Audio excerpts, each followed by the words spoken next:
बाबा बागेश्वर हर जगह कथा कहने गए, लेकिन सबसे ज्यादा चर्चित हुआ उनका बिहार का दौरा। जिस तरीके से मनोज तिवारी ने खुद कार चलाकर बाबा को एयरपोर्ट से होटल लेकर आए, भाजपा के बड़े बड़े नेता दिन रात बाबा की सेवा में लगे रहे, इसका बड़ा क्लियर मैसेज था कि बाबा की कथा और बिहार में भाजपा की राजनीति का गठजोड़ हो गया है। बिहार में जेडीयू से रिश्ता टूटने के बाद अब की बार लोकसभा चुनाव और उसके ठीक एक साल बाद विधानसभा चुनाव में अकेले भाजपा अपने दम पर चुनाव लड़ने वाली है। बीजेपी को विचार करना है कि वो सीट जो गठबंधन के तहत जेडीयू को दी गई थी, वहां उस सीट पर कैसे जेडीयू के खिलाफ लड़ना भी है और जीतना भी है। और इस बीच खबर यह है कि लोकसभा चुनाव 2024 तक बिहार में 6 जगहों पर बाबा की कथा करवाई जानी है। पटना आए बाबा ने भी मन से गया में अगली कथा करने का ऐलान भी कर दिया था। ऐसे में कुछ सवाल हैं, वो ये हैं, क्या बिहार बीजेपी बागेश्वर धाम के भरोसे है?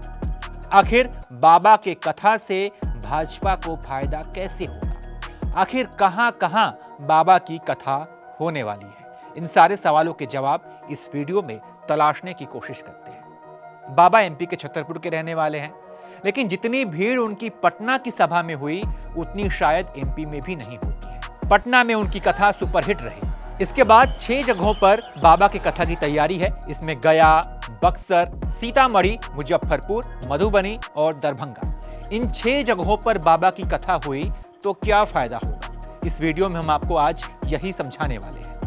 पटना में हुई कथा में सुपरहिट होने का एक बड़ा कारण विपक्ष भी है। जिस तरीके से आरजेडी और जेडीयू के नेताओं ने इस कथा का विरोध किया, ये कथा और चर्चित हो गई। जात की राजनीति को लेकर महागठबंधन हमेशा चर्चा में रहता है। जातीय समीकरण को लेकर पार्टी गठजोड़ भी कर रही है। सरकार जातीय जनगणना के लिए भी पूरा जोर लगा रही है। ऐसे में बागेश्वर बाबा की कथा के बहाने सभी जातियों के लोगों को एक साथ एक मंच पर लाना बीजेपी की बड़ी जीत होगी और यही बड़ी राजनीतिक चाल है। राजनीतिक जानकार मानते हैं कि बागेश्वर धाम की कथा जातियों में बटे लोगों को एक साथ एक मंच पर लाने में पूरी तरह से भाजपा, जो पटना में जो सभा हुई, उसमें सफल रही है।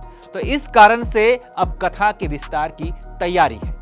बात पहले अगर गया की कर लें, जहां बाबा पहले से ही ऐलान कर चुके हैं कि हम यहां पे कथा करने वाले हैं, तो गया की कुल 10 विधानसभा सीट में भाजपा के पास केवल 2 सीट है, बाकी पर हम और आरजेडी का कब्जा है।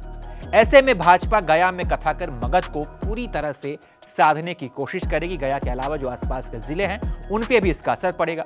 बात अगर बक्सर की करें तो यहां भी बाबा की कथा हो सकती है और यह क्षेत्र केंद्रीय मंत्री अश्विनी चौबे का क्षेत्र है। पटना में हुई हनुमंत कथा में वो काफी एक्टिव रहे थे। अश्विनी चौबे दिन रात बाबा की सेवा में लगे थे, उनके साथ उनका परिवार भी था। हाल ही में वो बक्सर में एक बड़ा यज्ञ भी करवा चुके हैं। इस इलाके में पिछले विधानसभा चुनाव की अगर बात करें तो बीजेपी को बक्सर की एक भी विधानसभा सीट पर जीत नहीं मिली थी।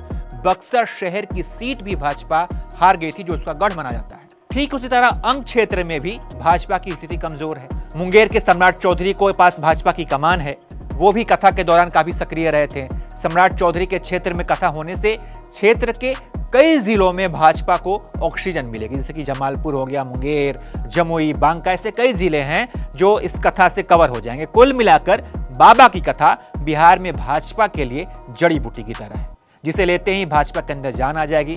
बाकी इसके बारे में आप क्या सोचते हैं? आपकी क्या राय है? जिस तरीके से बिहार में जातीय राजनीति हो रही है कि ये फला जात के हैं, ये फला जात के हैं, फला जात इनको वोट करेगा, और बाबा बागेश्वर को बीजेपी लाकर ये कोशिश कर रही है कि जो हिंदू वोट हैं वो इकट्ठा हो जाएं, एक मंच पर आ जाएं, तो इसमें भाजपा को कितनी कामयाबी मिलेगी? इसके बारे में आप क्या सोचते हैं? आपकी क्या राय? अपनी राय हमें कमेंट करके जरूर बताइए और तमाम अपडेट्स के लिए आप देखते रहिए एबीपी लाइव।